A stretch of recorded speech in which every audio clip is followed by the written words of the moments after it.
Pernahkah kalian membayangkan sebuah wilayah kecil di Eropa Timur bisa menjadi pusat gangguan sistem navigasi dan komunikasi udara lintas negara?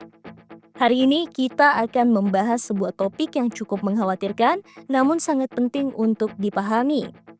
Penggunaan senjata elektronik atau Electronic Warfare atau EW oleh Rusia yang diduga telah mengganggu wilayah Polandia dan negara-negara Baltik dari basis mereka di Kaliningrad. Apakah ini bentuk provokasi atau hanya efek samping dari sistem pertahanan? Mari kita ungkap bersama. Pertama-tama, kita harus memahami apa itu Kaliningrad. Kaliningrad adalah sebuah eksklav Rusia, artinya wilayah yang terpisah dari daratan utama Rusia yang terletak di antara Polandia dan Lituania, tepat di tepi Laut Baltik. Wilayah ini adalah benteng militer strategis Rusia yang sangat dijaga ketat dan menjadi rumah bagi berbagai unit militer elit termasuk sistem rudal S-400 dan pasukan armada Baltik.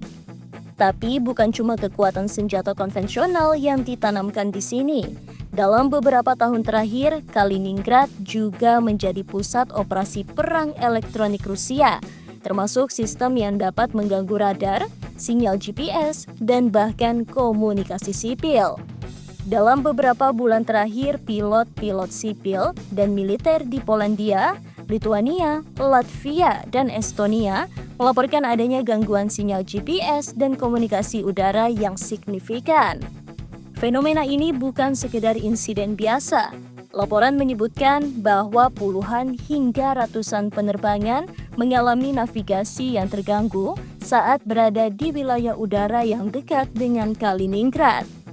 Media seperti Defense Express bahkan menyebut sistem EW Rusia sebagai hantu bagi keamanan udara di kawasan tersebut. Artinya, meski tak terlihat secara fisik, dampaknya terasa nyata dan memicu ketakutan. Namun, muncul perdebatan besar. Apakah gangguan ini disengaja sebagai bentuk agresi tersembunyi? Atau hanya efek samping dari sistem pertahanan Rusia yang mencoba melindungi dirinya dari serangan drone, seperti yang diklaim oleh beberapa analis. Beberapa pihak mengatakan bahwa gangguan sinyal itu bukan serangan aktif, melainkan respon defensif otomatis terhadap deteksi ancaman udara seperti drone. Namun banyak pula yang menolak penjelasan ini. Mereka menilai tidak ada alasan defensif yang sah bagi Rusia untuk merusak sistem komunikasi di negara tetangganya. Fakta bahwa gangguan ini terus terjadi secara konsisten membuat tuduhan bahwa Rusia sengaja menggunakan EW untuk mengintimidasi tetangga menjadi lebih masuk akal.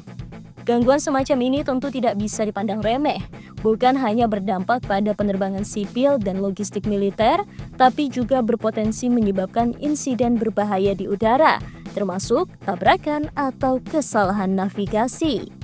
Polandia dan negara-negara Baltik adalah anggota NATO. Artinya, segala bentuk gangguan yang menimbulkan ancaman terhadap keamanan mereka bisa memicu reaksi dari Pakta Pertahanan Atlantik Utara. Bahkan, beberapa analis menganggap ini sebagai bentuk gray zone warfare atau perang zona abu-abu, di mana tindakan agresi dilakukan di bawah ambang batas perang terbuka, tapi tetap memberikan efek tekanan psikologis dan strategis. Jika benar Rusia sengaja menggunakan EW untuk mengganggu wilayah tetangganya, ini bisa jadi bagian dari strategi jangka panjang untuk menguji respon NATO. Mengganggu sistem sipil secara diam-diam, memberi sinyal bahwa Rusia bisa memainkan tombol di luar batas militer tradisional. Ini juga mengaburkan batas antara perang teknologi, cyber, dan fisik. Maka tak heran jika negara-negara Baltik kini mendesak NATO untuk meningkatkan deteksi dan pertahanan terhadap senjata elektronik, sekaligus memperkuat sistem penerbangan sipil mereka dari sabotase teknologi. Kisah Kaliningrad bukan hanya soal Rusia dan tetangganya. Ini adalah gambaran dunia masa depan di mana peperangan tak lagi hanya soal peluru dan bom, tapi juga soal sinyal, data, dan gangguan tak kasat mata. Perang elektronik bukan lagi hal futuristik. Ia sudah ada, sudah aktif, dan sudah mengganggu. Pertanyaannya sekarang, apakah dunia siap menghadapi perang tanpa suara, tanpa ledakan, tapi dengan efek yang bisa menghancurkan sistem kehidupan modern?